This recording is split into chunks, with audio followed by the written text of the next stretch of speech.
नमस्कार दोस्तों। आज आपसे हम बात करेंगे थायरोग्लॉसियल सिस्ट के ऊपर। उससे पहले मैं आपको बता दूं कि अगर आप हमको 10 मिनट रोज़ देते हैं तो मैं आपको मदद करूंगा कि आपको एक पीवाई की टॉपिक किसी न किसी सब्जेक्ट से क्लियर होगा। जैसे कि आज ये मैं बात कर रहा हूँ थायरोग्लॉसियल सिस्ट के बारे में, जो कि आपका आया हुआ पीवाईक्यू है।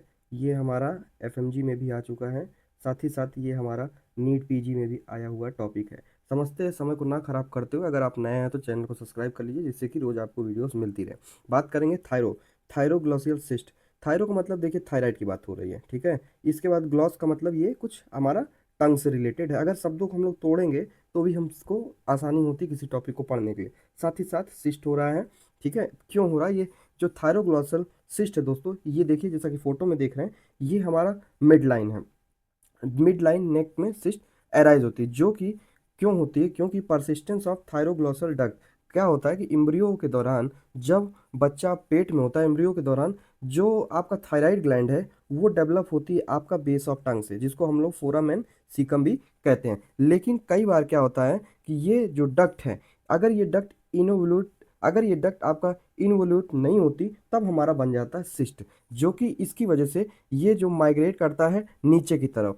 किसकी वजह से? थायरोग्लॉसियल डक्ट की वजह से। अब यही डक्ट नहीं बन पाई, इस वजह से यहाँ बन गया सिस्ट बन गया आपका। ये जो कंडीशन है दोस्तों, ये आपका एक तरीके की कॉन्जेनाइटल है, कॉन्जेनाइटल कंडीशन है, जिसकी वजह से दिक्कत ये होती है। ये जो आपका प्रेजेंट होता है जस्ट आपका नीचे होता है, हाइड बोन के नीचे। इसीलिए इसका जो नाम है, इसको कभी कभी सुप्रा हाइड भी कहते हैं। ये आपका जस्ट बिलो हाइड पाया जाएगा। इसके अलावा दोस्तों एक चीज याद रखिए, सॉरी, जस्ट बिलो है, यह आपका सुप्रा हाइड नहीं होता है, ये होता है हमारा आपका सब हाइड। कहाँ होता है ये? शायद टाइपिंग मिस्टेक है। सब हाइड रीजन में ये पाया जाता है। इसमें जो क्लिनिकल फीचर सबसे ज़्यादा देखा जाता है, वो दिक्कत ये आती है कि मिड लाइन जो नेक में है वो स्वेलिंग है मोस्ट कॉमन। जैसे कि आप ये देख रहे हैं ना फोटो में, मिड लाइन स्वेलिंग देखी जाती है। इसके अलावा इसमें ये जो है, ये जब बच्चा आपका कुछ चीज़ें निगल रहा होता है तो उसके साथ ये ऊपर नीचे करता रहता है। या फिर जब प्रोट्रूशन ऑफ टंग, मतलब जब जीभ बाहर निकालता है, तो भी ये आपका बाहर आता रहता है। कि अब आपके मन में सवाल होगा कि आखिर ये प्रोट्रूशन ऑफ टंग के दौरान क्यों ये मूव करता है? ये इसलिए मूव करता है क्योंकि जो डक्ट है वो टंग के बेस से जुड़ा होता है।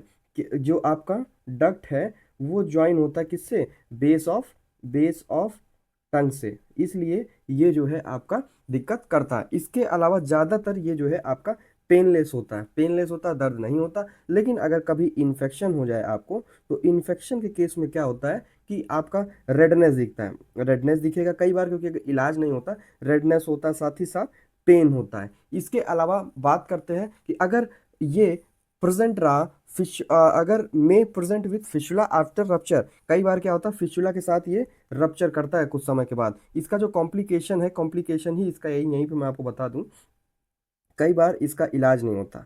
और अगर इलाज नहीं होता तो इसका जो कॉम्प्लिकेशन है, कॉम्प्लिकेशन आपका ये देखा जाता है कि इसमें दिक्कत ये आती है, आपका जो सिस्ट है वहाँ पे हो जाता है आपका इन्फेक्शन हो जाता है। साथ ही साथ अब ये इन्फेक्शन हो गया, इन्फेक्शन के अलावा दोस्तों यहाँ पर बन जाता है फिस्चुला। फिस्चुला भी बन जाता है, ये भी दिक्कत आती है। लेकिन और सबसे ज़्यादा जो खतरा ये बढ़ाता है, वो आपका बढ़ाता है पैपिलरी कार्सिनोमा ऑफ थायराइड का ये रिस्क बढ़ा देता है। रेयर केस में होता है, लेकिन अगर आप इसका ट्रीटमेंट नहीं कराते तो ये कॉम्प्लिकेशन देखा जा सकता है। अब बात करेंगे इसको कैसे डायग्नोस करें। डायग्नोस करने के लिए जो इसका इन्वेस्टिगेशन ऑफ चॉइस है वो है आपका USG, investigation of choice USD है।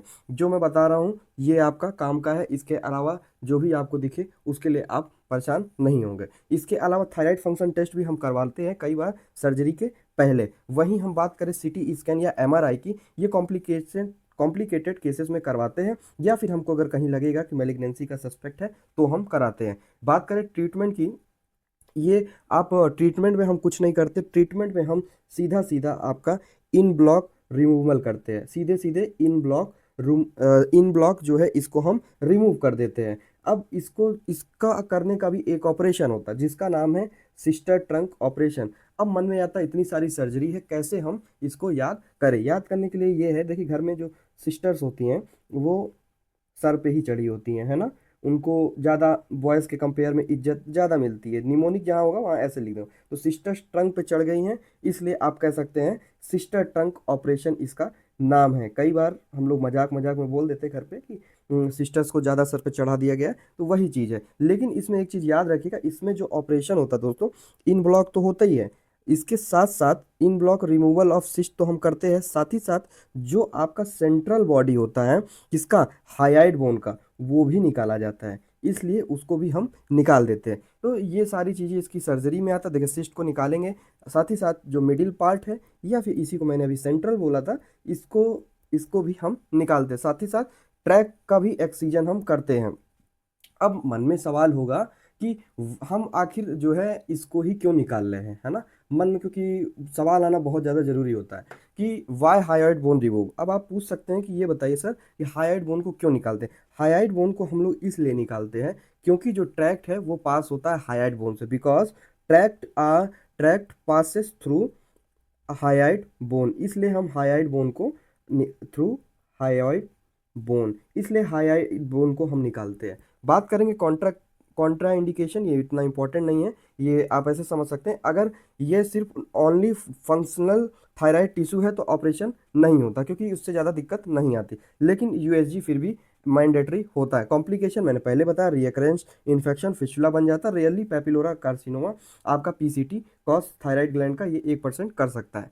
ठीक है, इसके अलावा बात करें कुछ वन लाइनर्स की, ये इंपॉर्टेंट है। वन लाइनर्स की बात करें एफएमजी पीजी में जो ज़्यादा आता है, इसमें से अगर आपने अभी तक कुछ नहीं सुना तो आप ये समरी याद रख सकते हैं। मोस्ट कॉमन कंजेनाइटल आपका मिड लाइन नेक कौन सा, थायरोग्लोसियल सिस्ट। इसके अलावा कौन सी कॉमन साइड है, नियर हाइड, या फिर मैंने आपको एक और वर्ड बताया था, इसी को बोला था हमने, सब हाइड लोकेशन थी। बात करें कि मूव विथ स्वेलिंग, बिल्कुल थायरोग्लोसियल जो सिस्ट है वो आपका स्वेलिंग के साथ या टंग प्रोट्रूशन के साथ वो ऊपर नीचे करता रहता है। इन्वेस्टिगेशन ऑफ चॉइस अल्ट्रासाउंड है, साथ ही साथ डेफिनेटिव जो ट्रीटमेंट होता है वो है sister trunk operation. Most common malignancy कौन सी होती है, पेपिलरी कार्सिनोमा देखी जाती है। रीअकरेंस की अगर बात की जाए तो हाईएस्ट होता है आफ्टर सिंपल एक्सीजन, मतलब अगर आप सही से नहीं करते, एक्सीजन नहीं होता, इन ब्लॉक अगर आपका एक्सीजन नहीं हुआ तो ये दिक्कत हो सकती है। इसके अलावा सिस्ट जो है आपका अटैच होता है किससे, फोराम एंड सीकम से, इसी वजह से आपका जो टंग का प्रोट्रूजन है वो ज़्यादा जरूरी है। सिस्ट टंग जो रिमूव करता है वो सिस्ट को निकालता है, इसके साथ सेंट्रल हाइड,